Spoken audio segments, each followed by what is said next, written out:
शुक्र के शुक्र का सप्तांग सिद्धांत। आज दोपहर में जो क्लास थी तो उसमें मैंने आपको बताया था कि शुक्र ने किस प्रकार से राजाओं का वर्गीकरण किया। शुक्र ने किस प्रकार से राजाओं का वर्गीकरण किया। तो वो कहता था कि राजा 3 प्रकार के होते हैं। शुक्र ने कहा राजा कितने प्रकार के होते हैं? 3 प्रकार के। सतोगुण प्रधान राजा, रजोगुण प्रधान राजा और तमोगुण प्रधान राजा।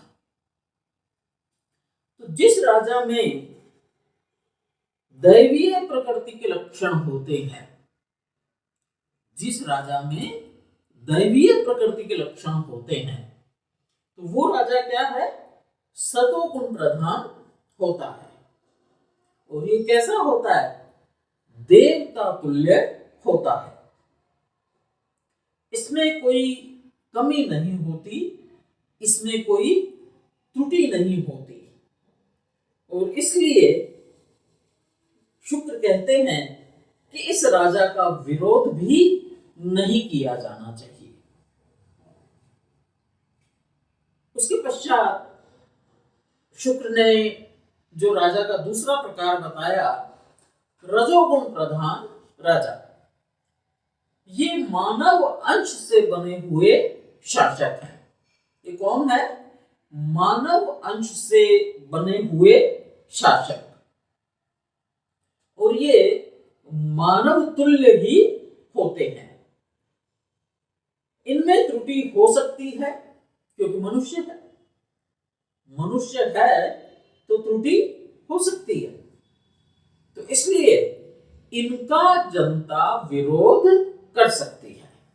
जो देवतुल्य है, जो सतोगुण प्रधान राजा हैं, उनका जनता के द्वारा विरोध नहीं किया जाएगा।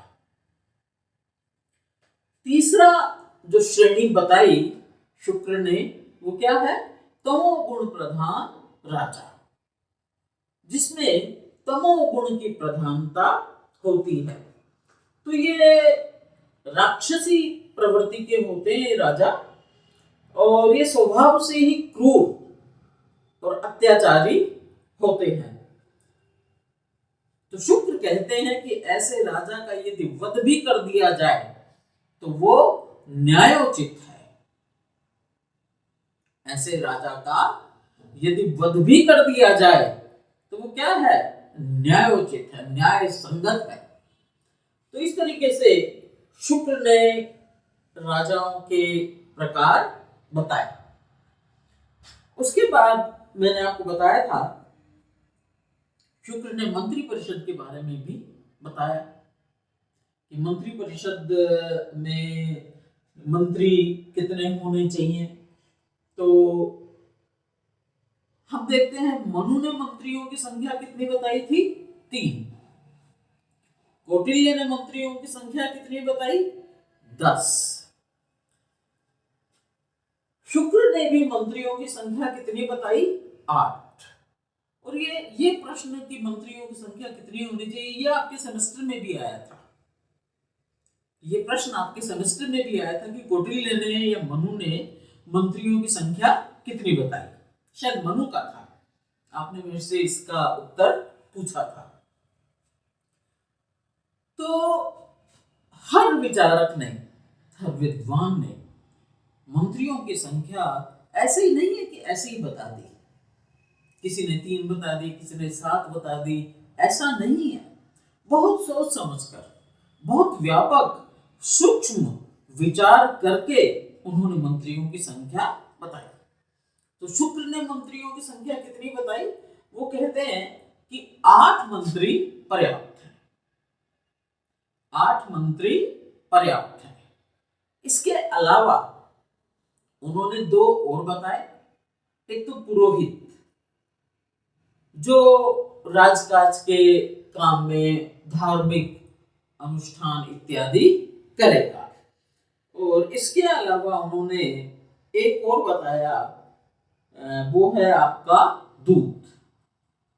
दूध की भूमिका हमेशा से बहुत महत्वपूर्ण रही है। दूध की भूमिका हमेशा से क्या रही है? बहुत महत्वपूर्ण रही है। आप देखते हो आज भी कोई भी राज्य, माना ये भारत है,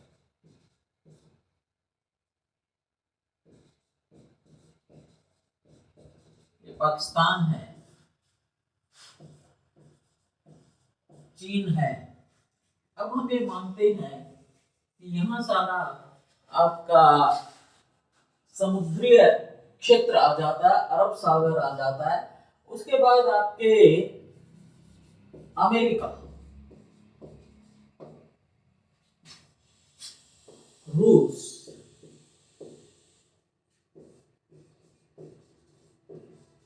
जर्मनी, इटली, ब्रिटेन, सारे राष्ट्रों को तो लिखना क्या होगा? मुश्किल होगा। तो इसलिए मैं आपको उदाहरण के रूप में बता रही हूं कि माना ये भारत है, भारत के पास अपना भोजन है, भारत के पास अपना भोजन है।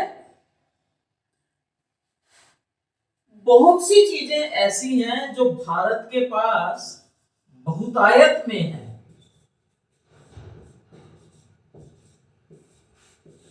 बहुत सी वस्तुएं ऐसी हैं जो भारत के पास क्या है? बहुतायत में। और बहुत सी चीजें ऐसी भी हैं जो भारत के पास क्या है? कम। यही स्थिति रूस की भी है, यही चाइना की भी है, ये ब्रिटेन की भी है, ये अमेरिका की भी है। पाकिस्तान की तो खैर हालत ही खराब है। यही स्थिति जर्मनी की है और यही स्थिति इटली की है। जितने भी यूरोपियन कंट्रीज हैं, तो हमारा जो कहने का आशय है वो ये कि हर राष्ट्र अपनी समस्त आवश्यकताओं के लिए दूसरे राष्ट्रों पर निर्भर करता है। जैसे अपन एक बहुत छोटा सा उदाहरण लेकर इस बात को मैं समझाती हूँ कि मैं टीचर हूँ, मैं टीचर हूँ और मेरा काम क्या है? पढ़ाना। मेरा काम क्या है? पढ़ाना।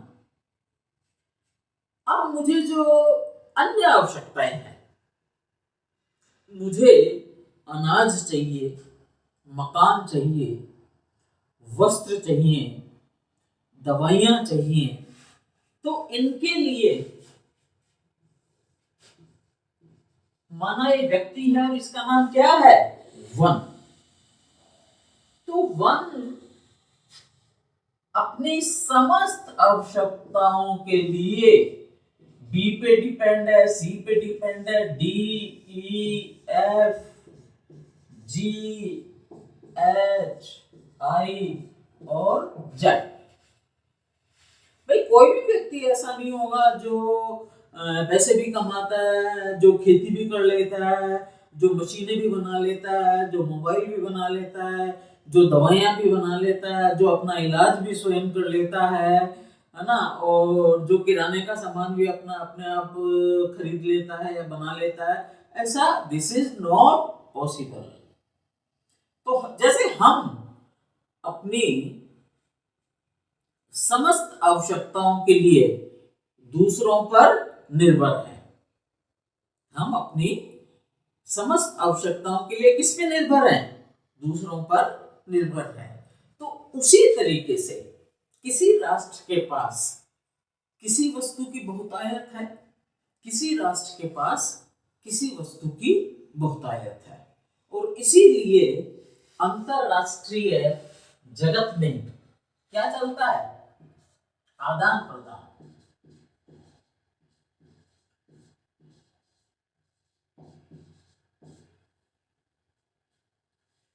कुछ चीज हम एक्सपोर्ट करते हैं, कुछ वस्तुओं का क्या करते हैं हम, आयात, और कुछ वस्तुओं का क्या करते हैं, निर्यात। ये भारत के लिए ही आवश्यक नहीं है, ये सभी राष्ट्रों के लिए आवश्यक है कि यदि आपको अपने नागरिकों का कल्याण करना है, उनके समस्त आवश्यकताओं को पूरा करना है, तो आपको अन्य देशों पर निर्भर रहना पड़ेगा। अब भारत किन किन चीजों का आयात करता है, बहुत सी अनाज भी आयात करना पड़ता है भारत को, अनाज भी मंगवाना पड़ता है अन्य राष्ट्रों से। इसके अतिरिक्त हालांकि हम भी टेक्नोलॉजी में बहुत एडवांस है, फिर भी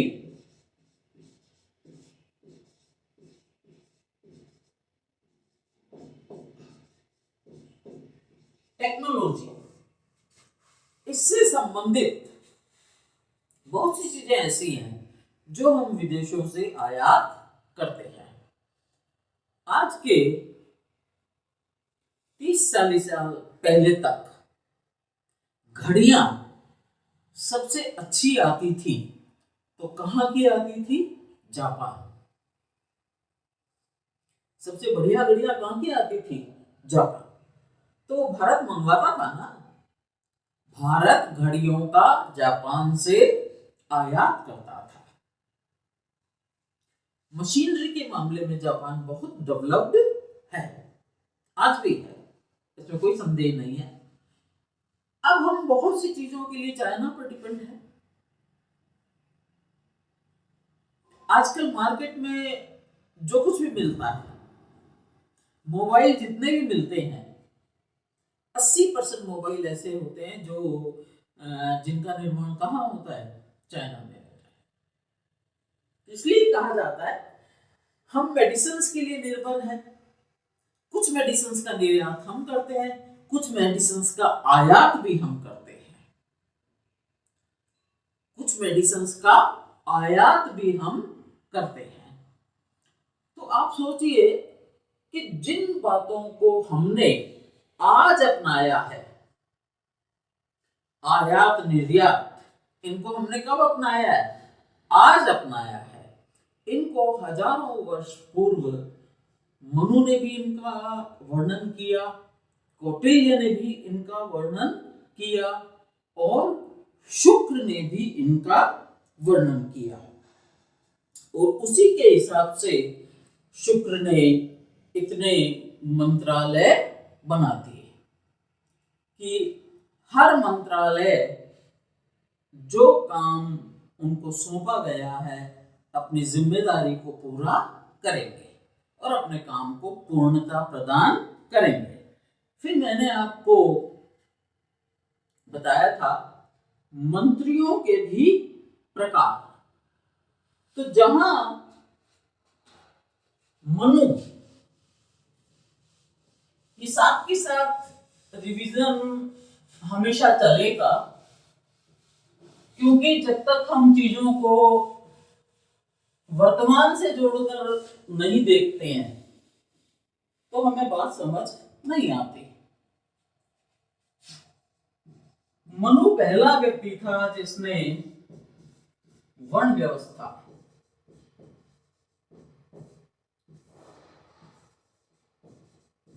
और धर्म पर बल, वर्ण व्यवस्था का वर्णन ही मनु ने किया था कि समाज में 4 वर्ण होते हैं जो वंशानुगत होते हैं। 4 वर्ण क्या है, वंशानुगत, ब्राह्मण, क्षत्रिय, वैश्य, शूद्र। लेकिन शुक्र का कहना था कि नहीं, मंत्रियों को जो बनाया जाएगा तो वो वर्ण व्यवस्था के आधार पे नहीं बनाया जाएगा।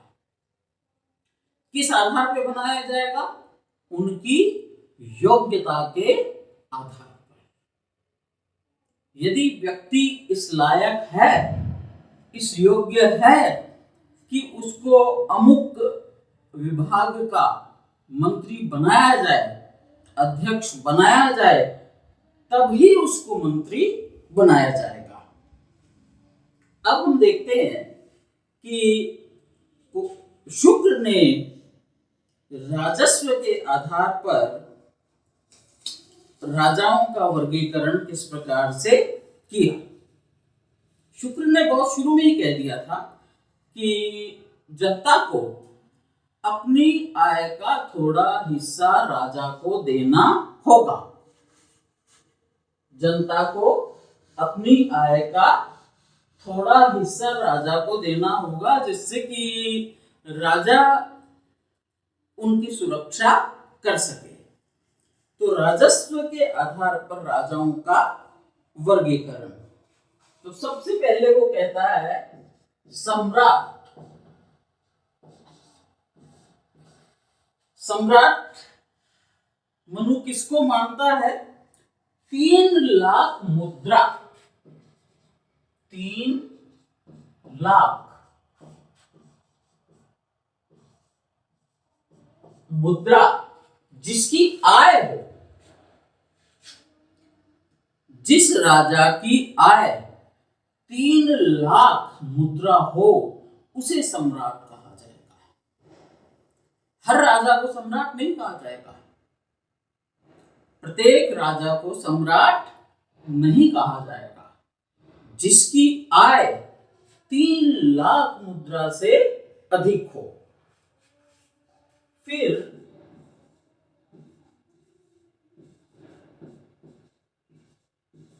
दूसरा राजा का प्रकार उन्होंने बताया मांडलिक। क्या बताया? मांडलिक। इनकी आय 10 लाख मुद्रा। जिस राजा की आय 10 लाख मुद्रा हो, तो उसे क्या कहा जाएगा? मांडलिक।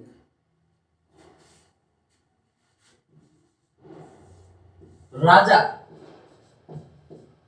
वो व्यक्ति होगा जिसकी आय 20 लाख मुद्रा हो। चौथा आपका आता है महाराजा। 1 करोड़, जिसकी आय कितनी है? 1 करोड़।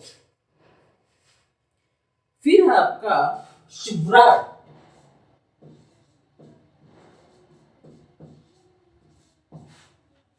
ये कौन सा प्रकार है? राजा का 5वां। तो शिवराट के लिए वो क्या कहते हैं? जिनकी आय 10 करोड़। अब ये राजतंत्र की बातें हैं बेटा, राजतंत्र की बातों को तो हमें राजतंत्र के हिसाब से ही करना होगा। हालांकि अब इन बातों का कोई औचित्य नहीं है, लेकिन जब हम शुक्र के विचार पढ़ेंगे तो हमें इनका भी अध्ययन करना होगा। शिवराट के बाद शुक्र ने कहा विराट। विराट वो है जिसकी आय 50 करोड़ मुद्रा से अधिक हो। और लास्ट में है सार्वभौमिक।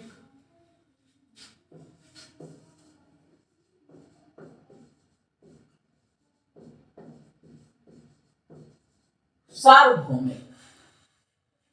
सार्वभौमिक कौन है? संपूर्ण पृथ्वी और 7 समुद्रों का स्वामी, जो सब जगह व्याप्त है, सार्वभौमिक है। तो उसे शुक्र क्या कहते हैं?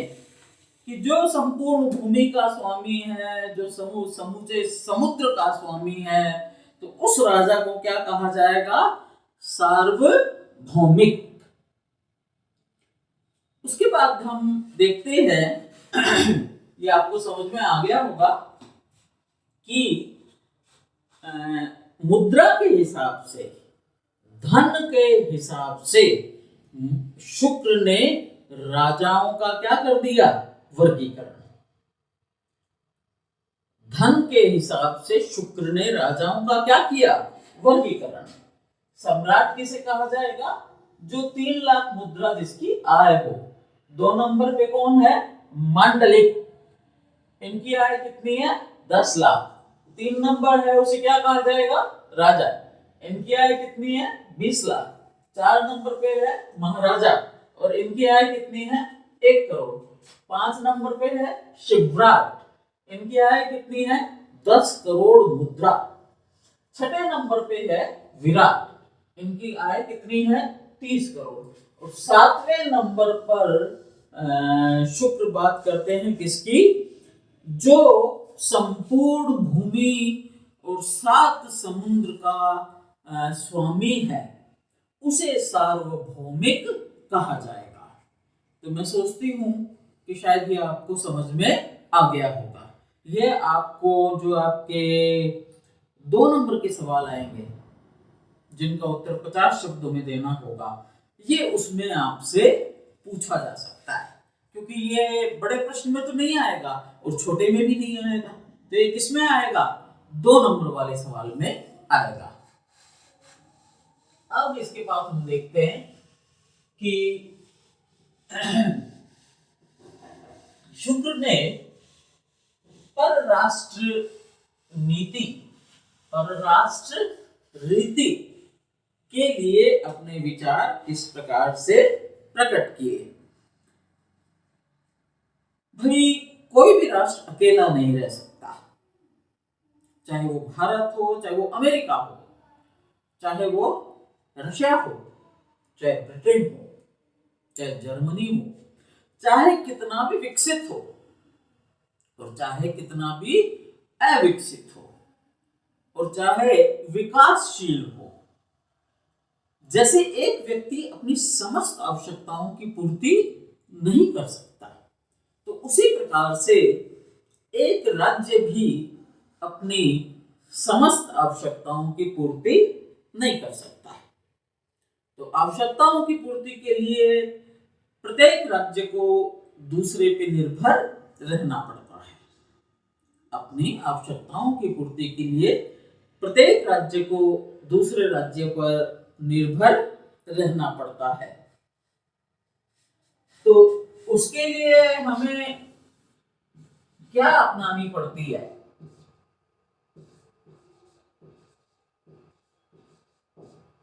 विदेश नीति। विदेश नीति प्रत्येक राष्ट्र के लिए आवश्यक है। यदि आपकी विदेश नीति सुदृढ़ है तो राष्ट्र क्या रहेगा? मजबूत। और आपकी विदेश नीति में कुछ खामियां हैं तो राष्ट्र में हमेशा अशांति, असुरक्षा की भावना बनी रहेगी। तो शुक्र नीति में, अंतरराष्ट्रीय राजनीति में मनु और कौटिल्य के विचारों के तुल्य 3 सिद्धांत हैं। जैसे मनु ने बताई थी, शुक्र विदेश नीति के बारे में अपने विचार प्रकट किए थे। कौटिल्य ने विदेश नीति के बारे में अपने विचार प्रकट किए थे। कौटिल्य ने विदेश नीति के लिए कौन सा सिद्धांत बताया था? षड्गुण्य नीति।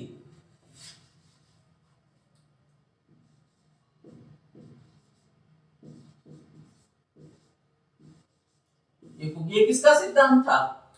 कौटिल्य का, जिसमें वो कहता है संधि कर लो, विग्रह कर लो, यान कर लो, आसन कर लो, द्वैधी भाव कर लो। संधि मतलब हमने किसी से संधि की, हमारे उससे क्या होंगे? अच्छे संबंध। विग्रह, यान, आप तटस्थ हो जाओ।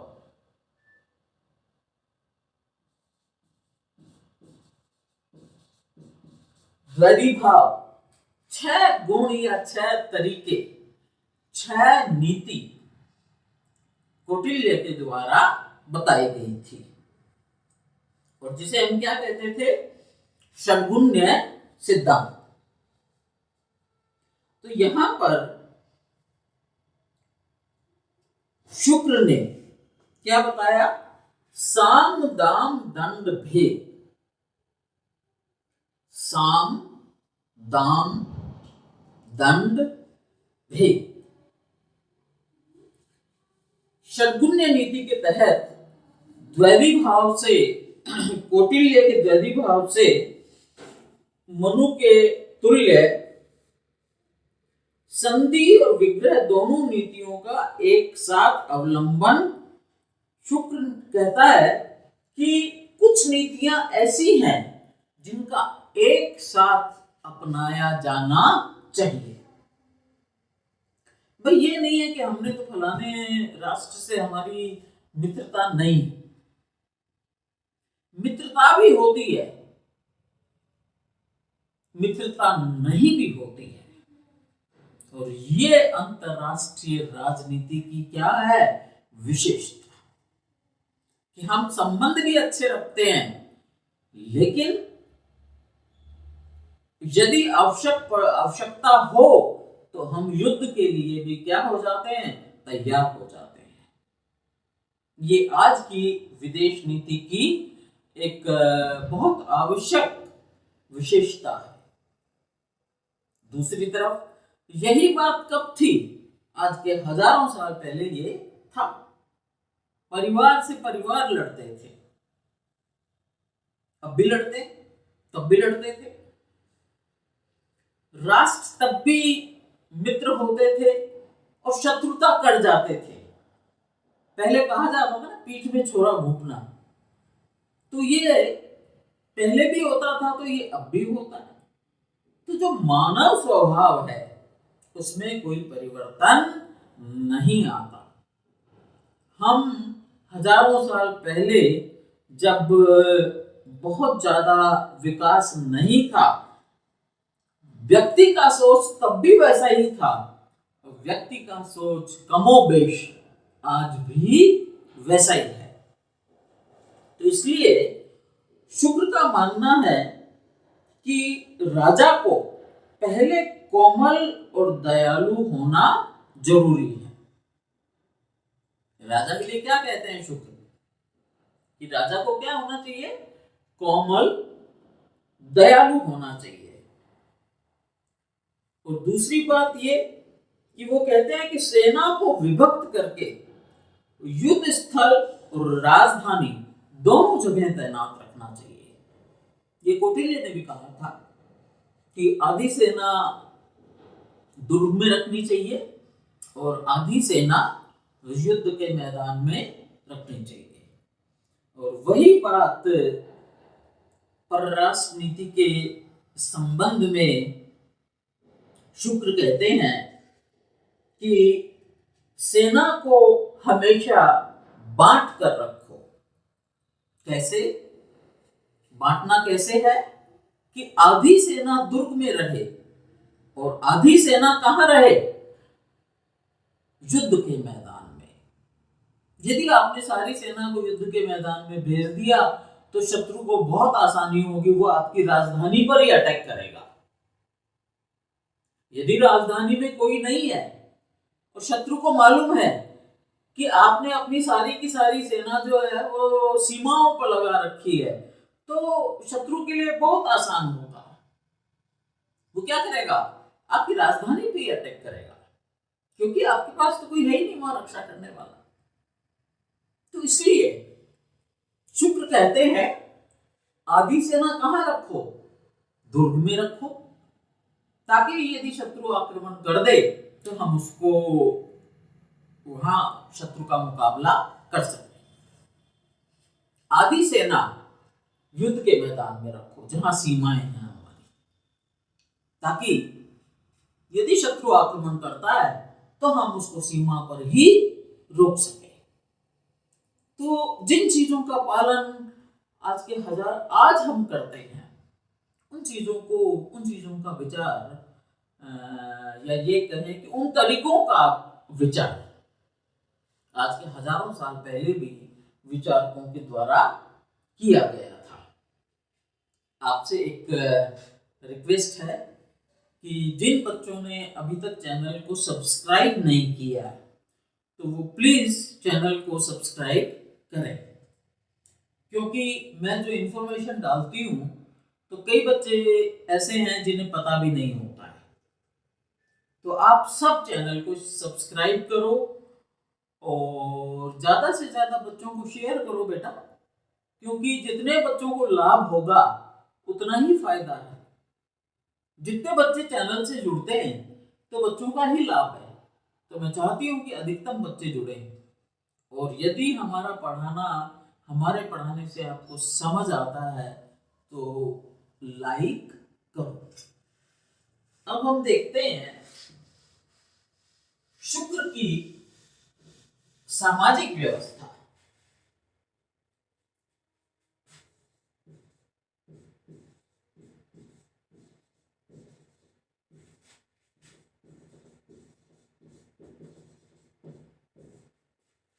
शुक्र की सामाजिक व्यवस्था। जब अरिस्टोटल का पहला कथन था, अरिस्टोटल का पहला कथन था, क्या था कि मनुष्य एक सामाजिक प्राणी है।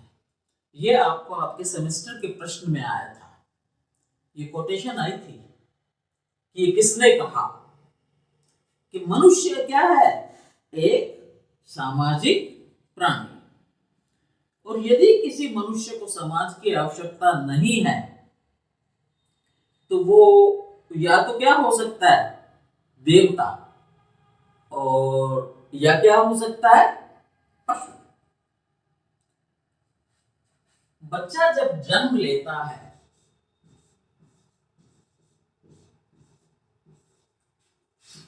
एक शिशु ने जन्म लिया, जन्म कहां लेता है, परिवार में। वहीं से उसने परिवार में किस वर्ण में जन्म लिया है, वहीं से उसका जो नाम है उसके आगे उसका वर्ण लग जाता है। और ये वर्ण व्यवस्था किसने बताई थी बेटा, मनु ने। मनु बहुत रूढ़िवादी थे, मैं ये कहूंगी कि रूढ़िवादी थे, क्योंकि आज की तारीख में हम यदि वर्ण व्यवस्था की बात करेंगे तो वो बिल्कुल अनुचित है। आज के समय में जब समय इतना बदल गया, अब कोई ये कहे कि ब्राह्मणों को सम्मान करना ही चाहिए। यदि ब्राह्मण इस लायक नहीं है, अब व्यक्ति को महत्व दिया जाता है। भाई मेरा जो मानना है, मैं ब्राह्मण हूं, लेकिन मुझे वो इंपॉर्टेंस तभी मिलनी चाहिए जब मेरे कार्य ब्राह्मण जैसे हों। या हम अच्छे काम करते हैं तो हम ब्राह्मण हो गए ना। और ब्राह्मण, क्षत्रिय, वैश्य, शूद्र क्या होता है, व्यक्ति प्रधान है। कौन प्रधान है, व्यक्ति, मनुष्य कैसा है। तो हम बात किसकी कर रहे थे, अरस्तु की। अरस्तु ने कहा था कि मनुष्य क्या है, एक सामाजिक प्राणी है, और जिसे समाज की आवश्यकता नहीं है वो कौन होते हैं, या तो देवता, उन्हें मनुष्य समाज की आवश्यकता नहीं है, या पशु। ये कोटेशन आपके सेमेस्टर में पूछी गई थी। तो अब चूंकि समाज बहुत बेसिक चीज है, हॉब्स, लॉक, रूसो ने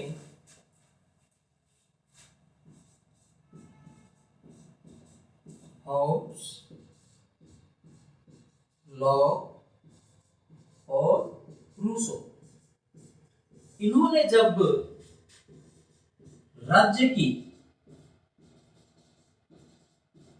उत्पत्ति की बात की, इन्होंने जब राज्य की उत्पत्ति की बात कही तो इन्होंने किस बात का वर्णन किया कि राज्य की उत्पत्ति से पहले समाज में कैसी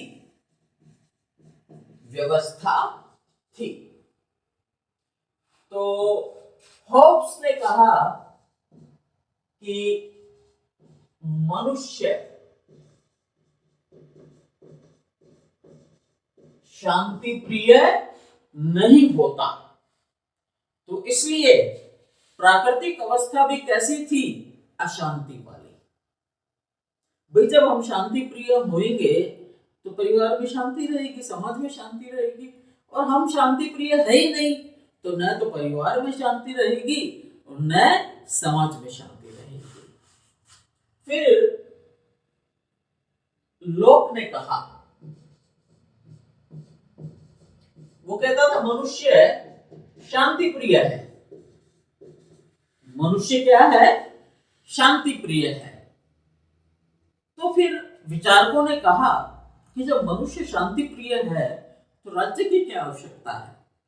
तो लोक का कहना था कि कोई सर्वमान्य विधि नहीं थी, कोई सर्वमान्य विधि नहीं थी, इसलिए मनुष्य को किसकी आवश्यकता पड़ी, राज्य की आवश्यकता पड़ी।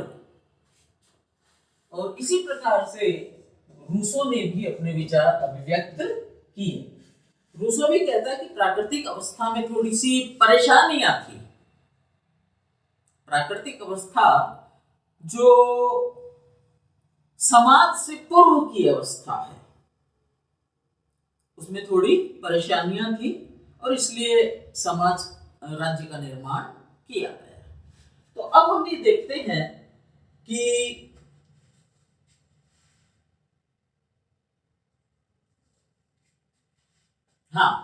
अब हम ये देखते हैं कि फिर ये सामाजिक व्यवस्था पर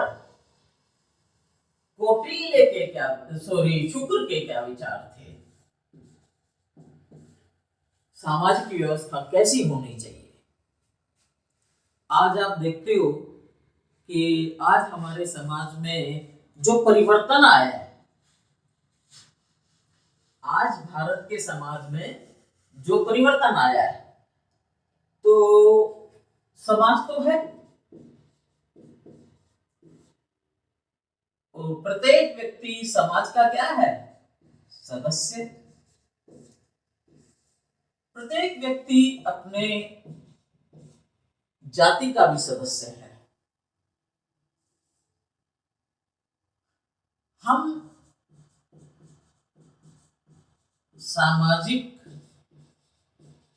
नियमों का पालन भी करते हैं, लेकिन सवाल ये उठता है कि क्या जो मनु ने बताया था कि यदि कोई बच्चा ब्राह्मण परिवार में पैदा हो गया तो वो ब्राह्मण कहलाएगा, जो क्षत्रिय परिवार में पैदा हो गया वो क्षत्रिय कहलाएगा, जो वैश्य परिवार में पैदा हो गया वो क्या कहलाएगा, वैश्य। और सबसे घृणित बात यह है कि यदि किसी बच्चे ने शूद्र के घर जन्म ले लिया तो वो जन्मजात और अपनी मृत्यु तक शूद्र ही रहेगा। क्या शुक्र मनु की इस व्यवस्था को स्वीकार करते हैं, हम ये देखते हैं। तो ये कहा जाता है कि शुक्र ने भी मनु की भांति वर्ण व्यवस्था और आश्रम व्यवस्था, दो चीजें होती हैं मनुष्य के जीवन में। वर्ण से तो हम जुड़ जाते हैं अपने जन्म से। जब बच्चा जन्म लेता है तो वो अपने वर्ण से जुड़ जाता है। प्राचीन समय में दो व्यवस्था थी, वर्ण व्यवस्था, आश्रम व्यवस्था।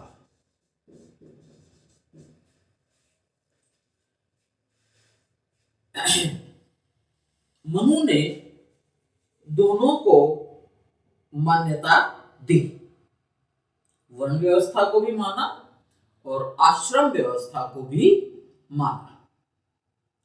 लेकिन जो अंतर था वो क्या था? मनु कहता है कि इन दोनों को मैं जन्म के आधार पर नहीं मानता, इन दोनों व्यवस्थाओं को मैं जन्म के आधार पर नहीं मानता, अपितु किसके आधार पर मानता हूं? कर्म के आधार पर। मैं इनको किस आधार पर स्वीकार करता हूं? कर्म के आधार पर। तो यहां ये कहा जाएगा कि शुक्र का दृष्टिकोण बहुत यथार्थवादी है और शुक्र का दृष्टिकोण बहुत जिसको कहना चाहिए प्रासंगिक है, सही है, वैज्ञानिक है और आधुनिक विचारों से मेल खाता है।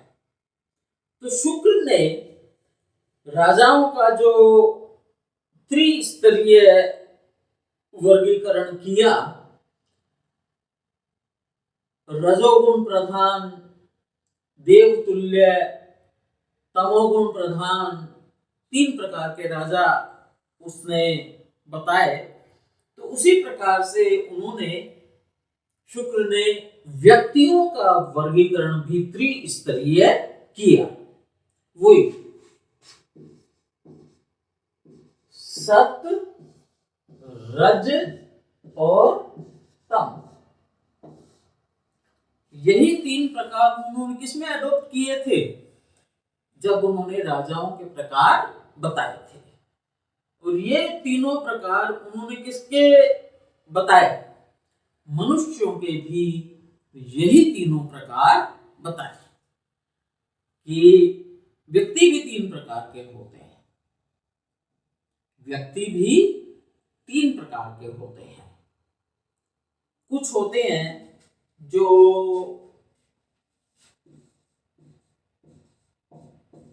सतोगुण प्रधान, ये तो है पहले नंबर का। फिर दूसरा है रजोगुण और तीसरा है तमोगुण।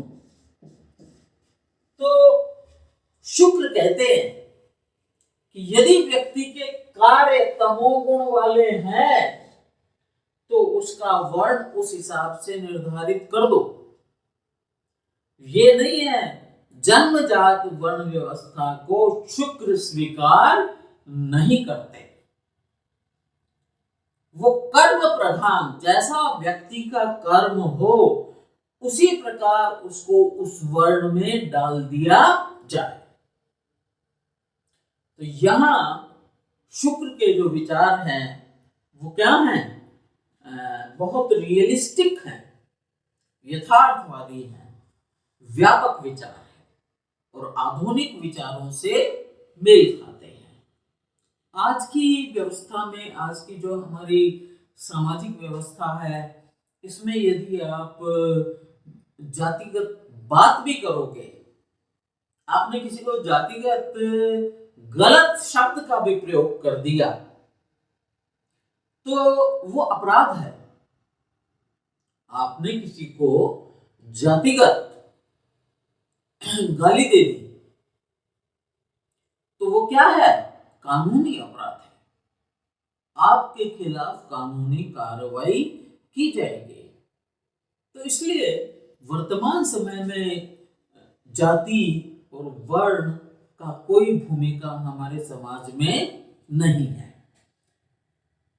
अब शुक्र ने क्या कहा कि जैसे राजा में ये 3 गुण होते हैं तो व्यक्ति में भी ये 3 गुण हैं। कुछ लोग ऐसे होते हैं जो सतोगुण प्रधान होते हैं। कौन लोग होते हैं? वो जिनमें दैवीय गुण होते तो होंगे। कुछ लोग ऐसे होते हैं जिनमें क्या होता है? दैवीय गुण होते हैं, देवताओं जैसे गुण होते हैं। तो मैं ये मानूंगी कि जिनमें सतोगुण है तो उनमें तो सारे सद्गुण आ गए, तो वो व्यक्ति क्या कहलाएगा? सतोगुण प्रधान व्यक्ति। अब सद्गुण क्या होते हैं? जो व्यक्ति कुछ गलत ही ना करे, न सोचे, मन वचन कर्म से कोई अनुचित कार्य नहीं करे, दूसरों का भला करे, दूसरों की मदद करे और ज्ञानी हो, विवेकी हो, तो ऐसे व्यक्ति को यह कहा जाएगा जिसमें समस्त सद्गुण हैं।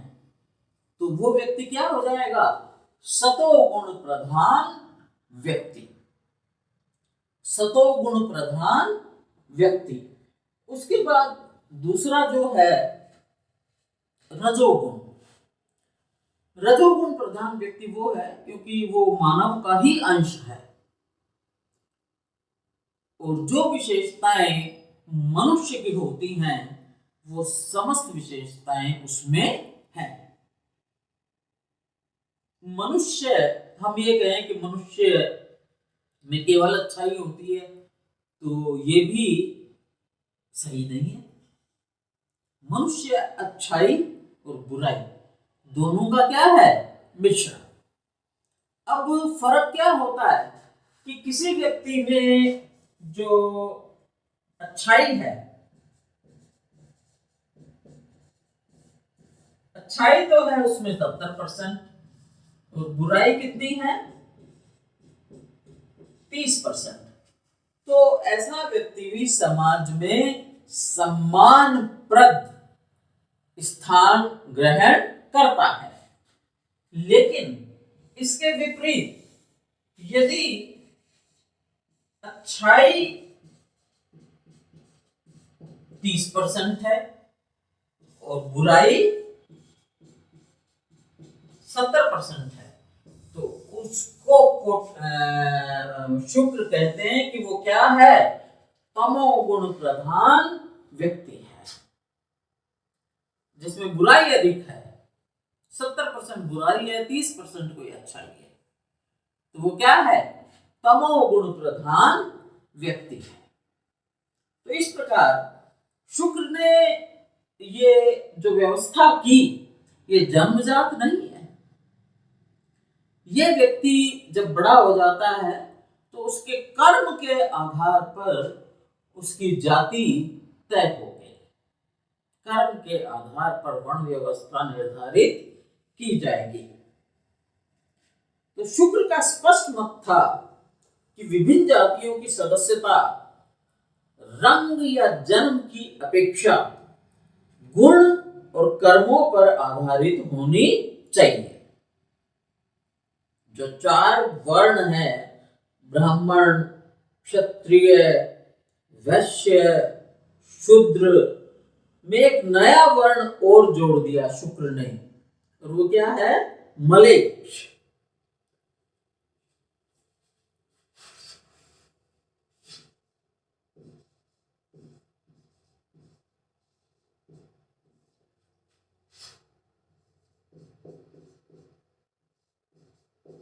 ब्राह्मण,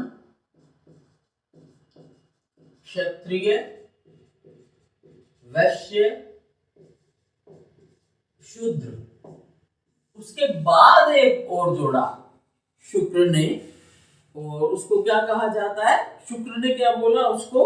मलेच्छ। अब ये मलेच्छ क्या है? शुक्र कहते हैं कि जो अपने कर्तव्य का पालन नहीं करते, जो अपने कर्तव्य का पालन नहीं करते और जो लालची होते हैं, जो दया विहीन होते हैं, उनको क्या कहा जाएगा? मलेच्छ। तो इस प्रकार शुक्र ने अपनी वर्ण व्यवस्था का निर्माण किया। अब यदि हम शुक्र की नीति को देखें और आज के समाज पर लागू करें, आज के समाज पर लागू करें, तो कितने लोग होंगे जो इस श्रेणी में आ जाएंगे। क्योंकि मलेच्छ की जो उन्होंने परिभाषा शुक्र ने दी है,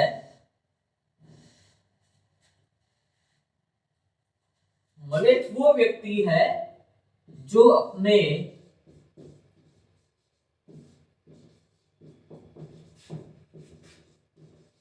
कर्तव्य का पालन नहीं करते।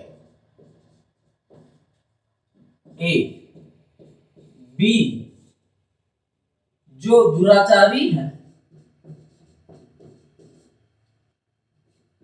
सी, जो दया विहीन है। आज के हमारे देश में मुझे कहते हुए संकोच तो होता है, मुझे कहना भी नहीं चाहिए, लेकिन नहीं कहूंगी। और ये भी हो सकता है कि आपके विचार मेरे विचार से आप मेरे विचार से सहमत ना हो, लेकिन आज के भारत का ये कटु सत्य है। आज के भारत का ये क्या है? कटु सत्य है कि कम से कम आप देख लो कि 60% लोग ऐसे हैं जो अपने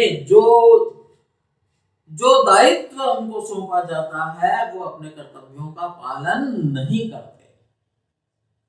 यहां मैं नौकरी की बात कर रही हूं। हर व्यक्ति चाहता है कि तनख्वाह तो मिल जाए, काम ना करना पड़े। हर व्यक्ति चाहता है। भाई मैं जो चारों तरफ समाज देखती हूँ मैं उसकी बात कर रही हूँ, और मेरे हिसाब से आप भी उसी समाज में रहते हो जिस समाज में मैं रहती हूँ। इसलिए शुक्र ने उन्हें क्या कहा? मलेच्छ। आप कहीं भी ये जो बात है ये बहुतायत में ऐसा देखने को मिलता है कि व्यक्ति काम नहीं करना चाहता। अब चाहे आप उसको सरकारी तंत्र की विफलता मान लो, कुछ भी कारण हो सकता है, व्यक्ति का स्वयं का सोच हो सकता है ना, कारण कुछ भी हो सकता है, लेकिन 30-40% 50% लोग तो ऐसे हैं जो अपने कर्तव्यों का पालन नहीं करते। यदि हम सब अपने कर्तव्यों का पालन समुचित रूप से करें तो भारत वापस विश्व गुरु बन जाएगा। आपके अभी पिछली सरकार में, मैं टीचर हूं और मुझे इस बात से बहुत मतलब है, लगभग 19-20 पेपर ऐसे थे जो लीक हुए और मैं इस बात से बहुत खिन्न थी, क्योंकि स्टूडेंट इतनी पढ़ाई करके पेपर देता है, 2 दिन बाद उसको ये समाचार मिलता है कि पेपर क्या हो गया? आउट हो गया। तो वो क्या हो गया? कैंसिल। अब उसने जितनी मेहनत की थी, क्या उसका उत्साह बढ़ेगा क्या? और जब लगातार एक प्रक्रिया चल गई कि पेपर तो आउट होगा लगातार, तो व्यक्ति कहां विश्वास करेगा? कहीं तो रुके। तो आप देखो कि क्या कहीं कोई हमारे कर्तव्य पालन में कमी थी कि नहीं थी? पेपर हमारे जमाने में तो कभी आउट नहीं होते थे। ये कहते हुए मुझे कोई संकोच नहीं होता। हमारे टाइम में हम सोचते ही नहीं थे कि पेपर भी आउट हो जाते हैं, क्योंकि अब हमारे कर्तव्य पालन में कहीं ना कहीं कोई कमी है। हमारा लालच हो सकता है, हमारा स्वार्थ हो सकता है, भी लालचवश ही करते हैं पेपर आउट। तो इसलिए शुक्र कहते हैं। फिर दूसरी बात यह है कि हम अपने आचार और व्यवहार, आचार और व्यवहार, इसका ध्यान नहीं रखें कि आचार और व्यवहार व्यक्ति का कैसा होना चाहिए। तो जब हम ध्यान नहीं रखते हैं तो हम अपने कर्तव्यों का पालन नहीं करते। आप किसी भी सरकारी विभाग में चले जाओ, प्राइवेट में तो एक डर रहता है कि जो नियोक्ता है वो आपको नौकरी से हटा देगा, तो आप सारे अनुशासन का पालन करते हैं। लेकिन सरकारी विभाग में हम जानते हैं कि अब हम एक बार यदि हम सरकार में हमारी नौकरी लग गई तो अब हमें कोई भी नहीं हटा सकता। आप कभी भी कहीं सर्वे कर लो कि क्या 10 बजे सब अपनी कुर्सी पे होते हैं क्या? भाई मेरा जो अनुभव है वो बहुत अलग है, और अभी भी मैं समाज का हिस्सा तो हूं। और देखते हैं बेटा, चारों तरफ देखते हैं, चीजें समझ में भी आती हैं। तो कहीं ना कहीं तो हम में ही कमी है कि हमने व्यवस्था को ऐसा बना दिया। फिर है, वो कहते हैं शुक्र कि दया विहीन व्यक्ति, जो आतंकवादी होते हैं वो क्या होते हैं? मलेच्छ। कैसे? उनको दया आती है क्या? नहीं। एक बम ब्लास्ट करते हैं, हजारों लोगों की जान जाती है, 150 की तो जाती जाती है। छोटी सी जगह में कर दो, किसी बस्ती में भी कर दो, तो 150 की जान तो जाती है। स्कूल में कर देते हैं, छोटे बच्चों पर अनेकों अनेकों तरह के अत्याचार किए जाते हैं। तो शुक्र कहते हैं कि जो मनुष्य दया विहीन है वो मनुष्य मनुष्य नहीं है, वो क्या है? मलेच्छ। तो इस प्रकार से शुक्र ने अपनी वर्ण व्यवस्था का वर्णन किया। आज आपका शुक्र कंप्लीट हो गया। Thank you very much.